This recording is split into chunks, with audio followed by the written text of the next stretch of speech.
3장 1절에서 11절 말씀을 통해서 예수님의 모습을 따라 라는 제목으로 함께 말씀을 나누고자 합니다. 하나님을 열심히 믿다가 열심히 믿으며 살다가 이제 하나님의 집으로 간 한 여자 성도가 있습니다. 어릴 때 양녀로 어느 목사님 가정에 들어가서 자라나다가 결혼을 했습니다. 열심히 신앙생활을 하고 교회에서 열심히 봉사하고 양부모님이지만 친부모처럼 열심히 잘 모셨습니다. 그런데 어느 날 그녀가 병원에서 진단을 받았는데 이제 암이라는 판명이 났습니다. 그러나 절망하지 않고 얼마 되지 않은 기간이지만 늘 하나님 나라에 대한 소망을 가지고 믿음을 가지고 삶을 살다가 숨을 거두게 되었습니다. 마지막 순간에 아버지 목사님에게 손을 잡아달라고 부탁을 했습니다. 아버지는 딸의 손을 붙잡고 간절히 기도하면서 그 딸에게 말을 했습니다. 이제는 내 손을 붙잡지 말고 주님의 손을 붙잡아라. 그러자 이 여인이 이렇게 대답을 했습니다. 예, 주님의 손을 붙잡겠습니다. 이렇게 대답을 했습니다. 그리고 그 딸의 얼굴에는 놀라운 평화가 있었습니다. 그 딸은 자기가 갈 천국을 바라보면서 말을 했습니다. 너무나도 아름다운 나라가 보입니다. 너무나도 좋은 천국이 보입니다. 그녀는 아주 평화롭고 소망과 기쁨이 충만한 가운데 아름다운 나라로 간다는 이야기를 들었습니다. 장례식 때 그 아버지가 눈물을 흘리면서 내가 지금까지 목회를 했어도 이 딸처럼 아름답고 평화롭게 천국에 가는 영혼이 본 적이 없다고 이렇게 이야기를 했다고 합니다. 비록 세상에 떠난 마음이야 다 이루 말을 표현을 할 수 없지만 너무나도 감사하다고 이렇게 이야기를 했습니다.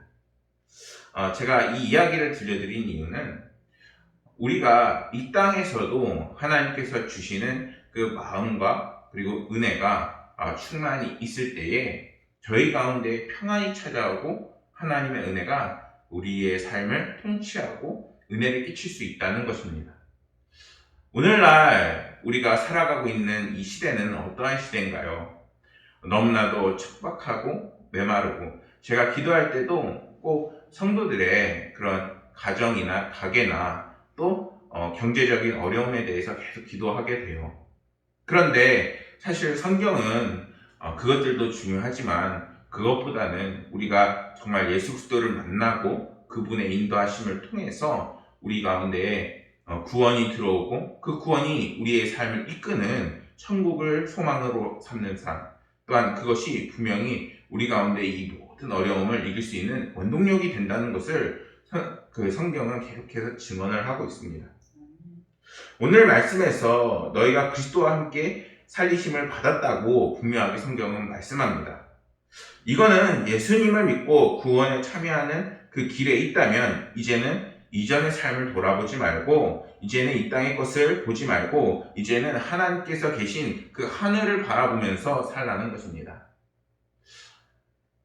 그리고 그런 하늘을 바라보면서 살라는 것은 예수 그리스도를 믿음으로 하나님 나라의 소망을 두라는 삶을 의미하는 것입니다. 사람은 하나님 나라의 소망을 두는 삶을 살아야 합니다. 만약에 우리의 가운데에 다른 무언가가 소망이 되고 다른 무언가가 우리의 삶을 이끈다면 그 속에는 구원이 없고 또한 그 삶의 그 끝에는 주님이 계실 수가 없습니다. 주님이 계신 곳에는 주님께서는 만유의 주시오 만왕의 왕이시기 때문에 크신 능력과 힘으로 우리의 삶을 이끄시고 또한 함께 하심으로 우리의 삶의 모든 것을 책임지시고 또한 아바 아버지로서 우리를 돌보시고 함께 하십니다. 그러한 은혜를 놓치고 살아나가는 우를 우리가 범해서는 안 되는 것입니다. 하나님 나라는 어떤 곳입니까? 주님께서 통치하는 나라, 주님이 만유의 주이신 나라, 아픔이 없고 또한 행복한 나라, 그리고 예수 그리스도를 통하여 우리에게 약속된 곳이기도 합니다. 근데 더 놀라운 것은 이것은 단순히 우리가 죽어서만 가는 것이 아니라 오늘날 예수 그리스도가 오심으로써 이미 시작된 나라입니다.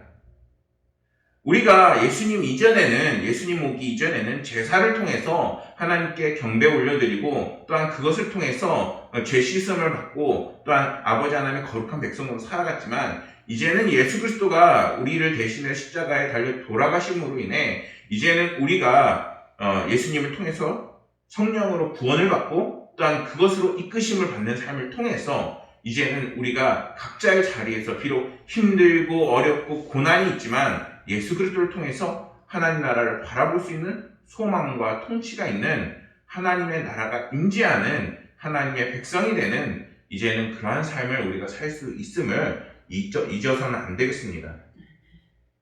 그렇게 봤을 때 오늘날 우리에게 기쁨이 사라지고 신앙이 힘을 잃는 이유는 우리 가운데 다른 무언가가 자리 잡기 때문인 것입니다. 우리 안에 소망이 사라지는 것은 하나님 나라가 이제는 우리의 삶을 지배하고 이끄는 그런 소망이 아니라는 것입니다. 우리가 우리의 신앙을 돌아볼 수 있어야 합니다. 우리가 예수님을 통해 믿음이 우리 가운데 생기고 그 믿음이 우리를 이끌 때에 이제는 우리 가운데의 소망이 하늘나라의 그 소망을 두는 삶이 되어지는 것입니다. 그러한 신앙의 삶을 살아가기 위해서는 우리가 늘 하나님을 바라보는 삶, 신앙의 삶을 계속해서 살아나가야 하는 것입니다. 신앙을 놓쳐서는 안 된다는 것이죠. 우리가 하나님 나라를 잊어버리는 이유는 이 세상이 빠르게 흘러가고 또한 우리가 먹고 살기 바쁘고 환경이 변하는 것에도 문제가 있지만 우리가 주님을 온전히 바라보지 못하는 우리의 자세에 문제가 있다는 것을 분명히 알 수 있어야 합니다.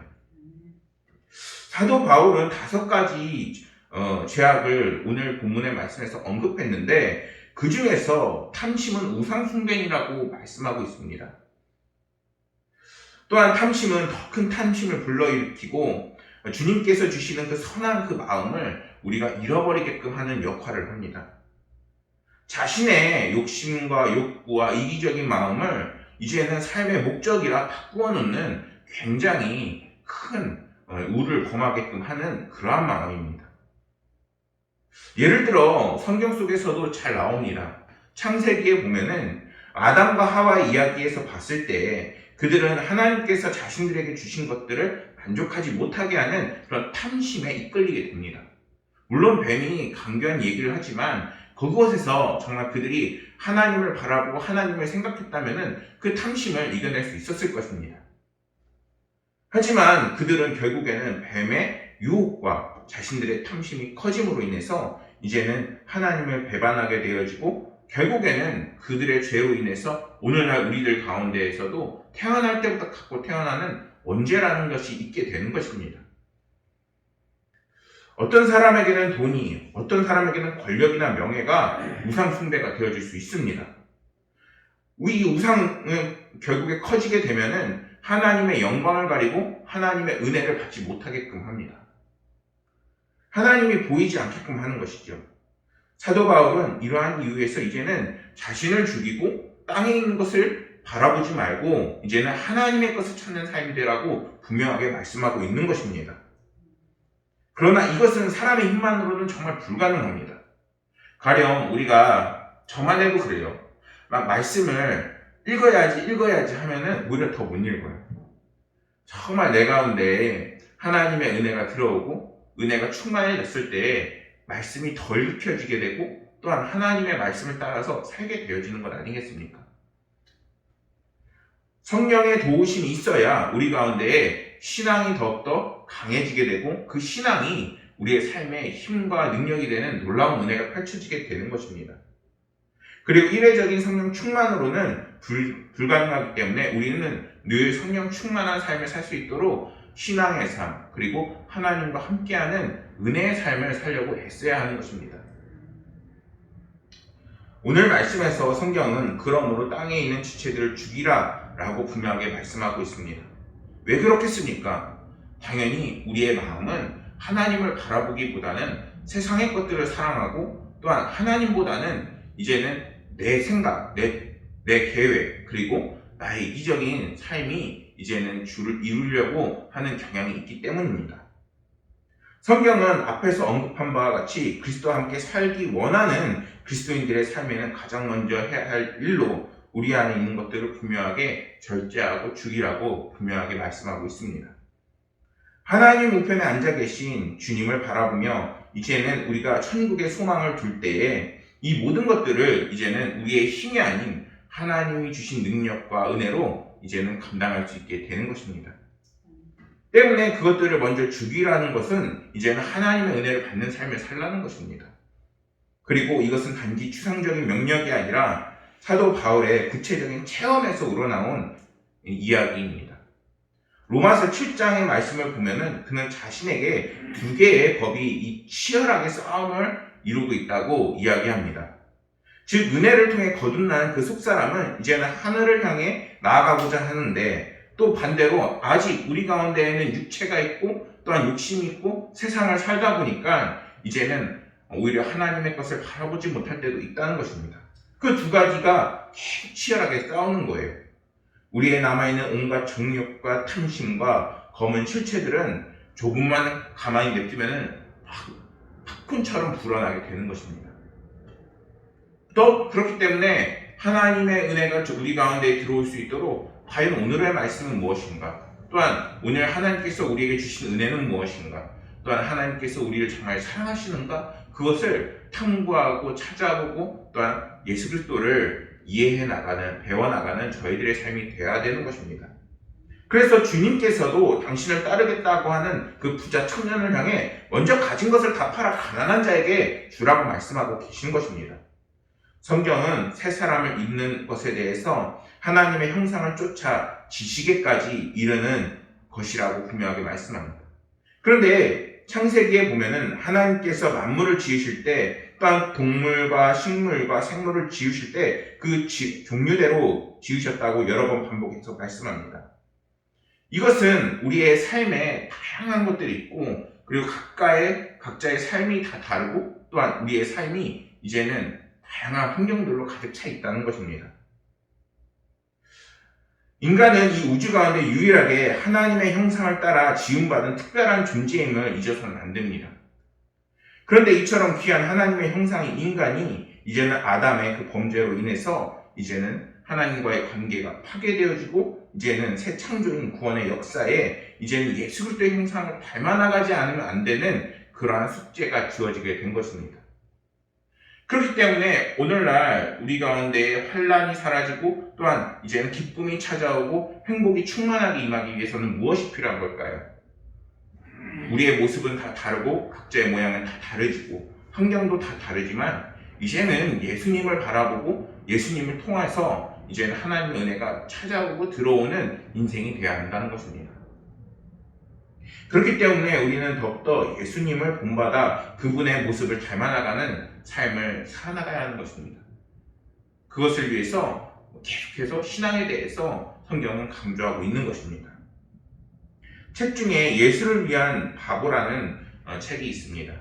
다윗 케이프 목사님이 지은 이야기인데, 오늘날 기도 중에 주님의 음성이 들렸습니다.